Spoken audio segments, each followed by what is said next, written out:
ইয়াৰ 60-40 ভাগটো হিমন্ত বিশ্ব শৰ্মাই উপভোগ কৰি আহিছে আৰু এই 60-40 হৈছে হিমন্ত।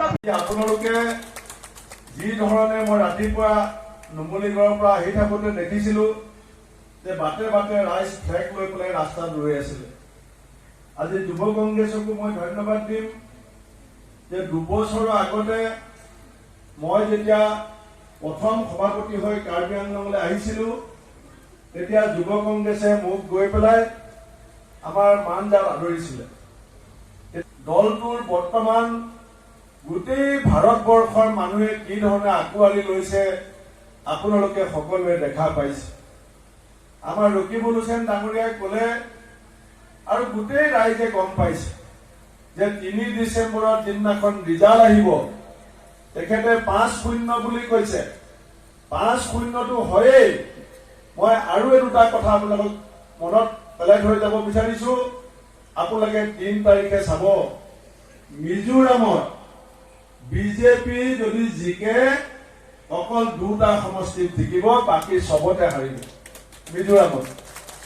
তেলেংগানাত আপোনালোকে চাব বিজেপিয়ে ডাবল ডিজিট নেপায়, ডাবল ডিজিট এমএলএ নেপায়, সিংগুল ডিজিটত থাকিব বিজেপি তেলেংগানাত। আৰু আজি মধ্যপ্ৰদেশৰ অলপ দেৰি আগতে মোলে আমাৰ AICCৰ পৰা সাৰ্ভে ৰিপৰ্ট পঠিয়াইছে। মধ্যপ্ৰদেশ, ছত্তীশগড়, ৰাজস্থানত আমাৰ দলৰ ভিতৰত ইতিমধ্যে মুখ্যমন্ত্ৰী কাক পতা হ'ব সেই সম্পৰ্কত আলোচনা বিলোচনা আৰম্ভ হৈছে। বিজেপিৰ একমাত্ৰ শ্লোগান হৈছে হিন্দু, হিন্দু হিন্দী। আৰু বিজেপিয়ে কৰ্ণাটকত গৈ ইলেকশ্যনত মোদী ডাঙৰীয়াই ভাষণত প্ৰথমতে কি বুলি কয়? মোদী ডাঙৰীয়াই কয় বজৰং বলি কি জয়। আৰু যেতিয়া ইলেকশ্যনৰ কৰ্ণাটকৰ ৰিজাল্ট দিলে হিন্দু হিন্দু বুলি ইলেকশ্যন খেলা বিজেপি পিঠিত বজৰং বলি গদাৰ মাৰ যে পৰিলে গোটেই দেশৰ মানুহে দেখা পালে।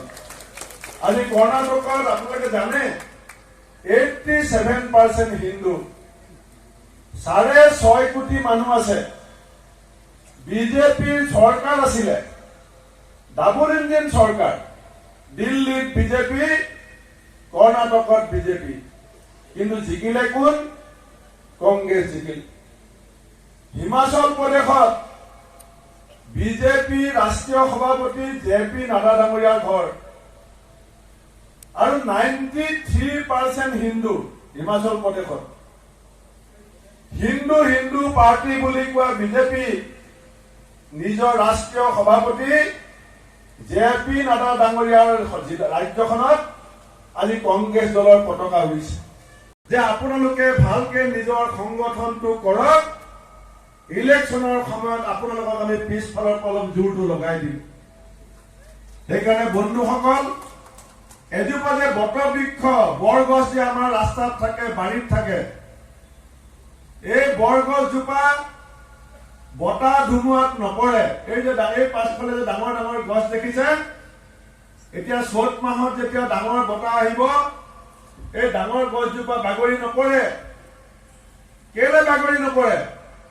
কাৰণ ডাঙৰ গছজোপাৰ শিপা ওপৰলৈ যিমান গছজোপা যায় শিপাও মাটিৰ তললৈকে সিমান যায় আৰু শিপাই মাটিত খামুচ মাৰি ধৰি থাকে আৰু সেই গছজোপাৰ শিপাই মাটিৰ পৰা ৰস টানি গছজোপাক ওপৰলৈ আকাশৰ ফালে দাঙি লৈ গৈ থাকে, কিন্তু বতাহ ধুমুহাত গছজোপাক বাগৰি পৰিবলৈ নিদিয়ে। আজি কংগ্ৰেছ দল, অসম প্ৰদেশ কংগ্ৰেছ কমিটি আপুনি বটবৃক্ষ বুলি ক'ব পাৰে, কিন্তু কংগ্ৰেছ দল বতাহ ধুমুহা, লোকসভা নিৰ্বাচন, বিধানসভা নিৰ্বাচন, এইটো এটা বতাহ।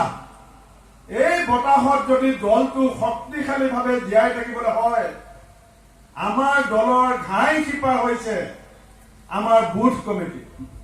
আমাৰ বুথ কমিটি যদি শক্তিশালী হয়, মণ্ডল কমিটি যদি শক্তিশালী হয়, জিলা কমিটি যদি শক্তিশালী হয়, আমাৰ প্ৰদেশ কংগ্ৰেছ কমিটি আপোনা আপুনি শক্তিশালী হ'ব। আজি ভাৰতবৰ্ষত বহু ৰাজনৈতিক দল আছে, অসমতো বহু ৰাজনৈতিক দল আছে, বহুতৰ জিলা কমিটি